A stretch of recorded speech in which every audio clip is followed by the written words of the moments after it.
नमस्कार दोस्तों। रेट के लिए साइंस की टेस्ट सीरीज चल रही थी जिसका अगला वीडियो है। देखिए आज के वीडियो का पहला प्रश्न, पारिस्थितिकी यानी इकोलॉजी शब्द को सर्वप्रथम प्रतिपादित करने का श्रेय किसको जाता है? तो रिटर को दिया जाता है। पारिस्थितिकी यानी इकोलॉजी शब्द को सर्वप्रथम प्रतिपादित किसने किया था? तो रिटर ने किया था। अगले प्रश्न की बात करें कि ऑक्सीटोसिन या पिटोसिन हार्मोन के संबंध में सही कथन कौन सा है? तो देखिए शिशु जन्म के बाद यह हार्मोन गर्भाशय की भित्ति को सामान्य अवस्था में लाता है। बिल्कुल सही है। पिटोसिन या ऑक्सीटोसिन हार्मोन है वो शिशु जन्म के बाद गर्भाशय की भित्ति को सामान्य अवस्था में लाता है।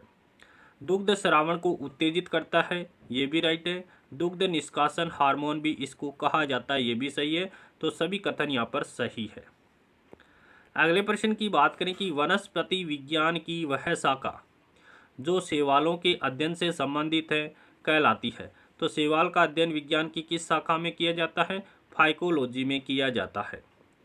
अगले प्रश्न की बात करें कि नाइट्रोजन स्थिरीकरण में लैग हीमोग्लोबिन का कार्य क्या है?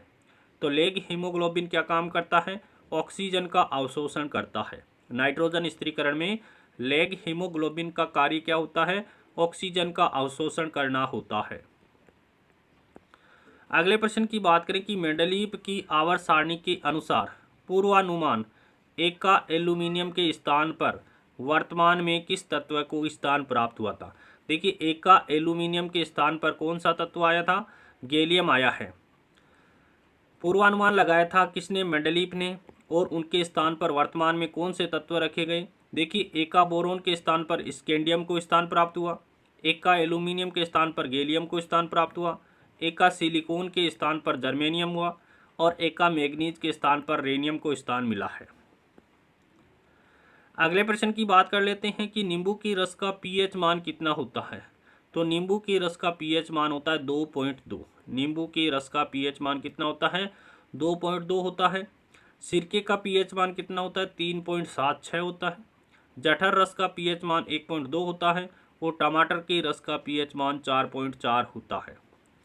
अगले प्रश्न की बात करें कि एक्यूपंक्चर का प्रयोग व्यापक रूप से किया जाता है। तो चीन के अंदर किया जाता है। एक्यूपंक्चर क्या है? सुइयों के माध्यम से उपचार की एक विधि है जिसका सर्वाधिक प्रयोग चीन में किया जाता है। अगले प्रश्न की बात करें कि सुमेलित कीजिए। एस्पार्टेम, एस्पार्टेम क्या है? कृत्रिम मधुकर है। फ्रेओन क्या है? प्रशीतक है। और नियोप्रिन क्या है? संश्लेषित रबड़ है। और बेनाड्रिल क्या है? प्रतिहिस्टेमिन है। तो सभी सुमेलित है। एस्पार्टेम क्या है? कृत्रिम मधुकर है। फ्रेओन प्रशीतक है। नियोप्रिन संश्लेषित रबड़ है। बेनाड्रिल प्रतिहिस्टेमिन है। विटामिन का कार्य क्या होता है? तो विटामिन का कार्य ऊर्जा प्रदान करना नहीं होता है।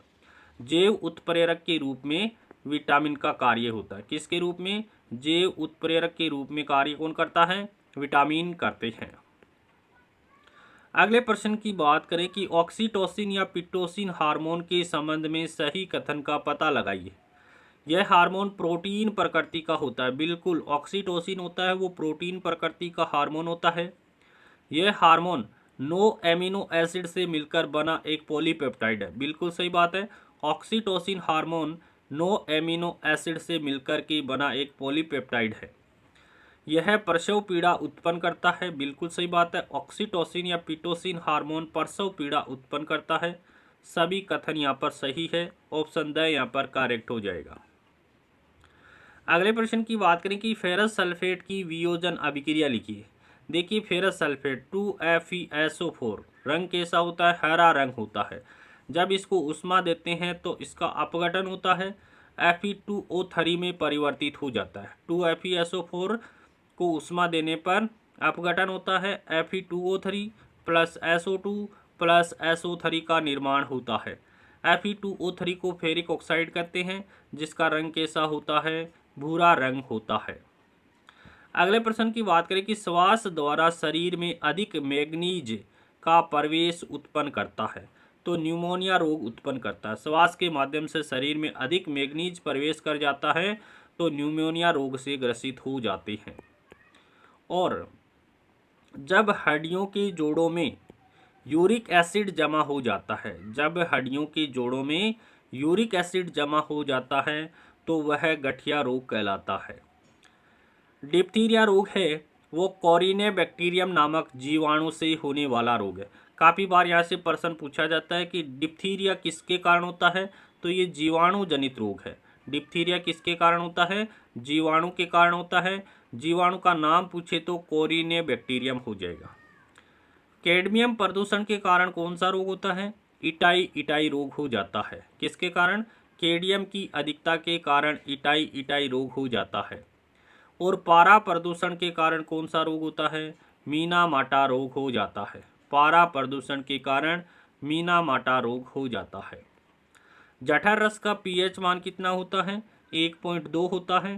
सोडियम वर्ग की 4 लवणों के नाम बताइए। सोडियम वर्ग के 4 लवण कौन कौन से हैं, एक है sodium sulphate Na2SO4, sodium chloride NaCl, sodium nitrate NaNO3, sodium carbonate Na2CO3। ये 4 सोडियम परिवार के लवण हैं। अगले प्रश्न की बात करें कि जब दो रंग मिलकर के श्वेत रंग उत्पन्न करते हैं तो उन्हें क्या कहते हैं, पूरक रंग कहा जाता है। जब दो रंग मिलकर के श्वेत रंग का निर्माण करते हैं तो उन्हें पूरक रंग कहा जाता है। बैंगनी रंग की आवृत्ति होती है, तो बैंगनी रंग की आवृत्ति सर्वाधिक होती है। बैंगनी रंग की आवृत्ति सर्वाधिक होती है, जबकि बैंगनी रंग का तरंग दैर्घ्य सबसे कम होता है। बैंगनी रंग का तरंग दैर्घ्य सबसे कम होता है। बैंगनी रंग में वर्ण विक्षेपण का मान सर्वाधिक होता है। बैंगनी रंग में वर्ण विक्षेपण का मान सर्वाधिक होता है। लाल प्रकाश की आवृत्ति सबसे कम होती है। लाल प्रकाश की आवृत्ति सबसे कम होती है।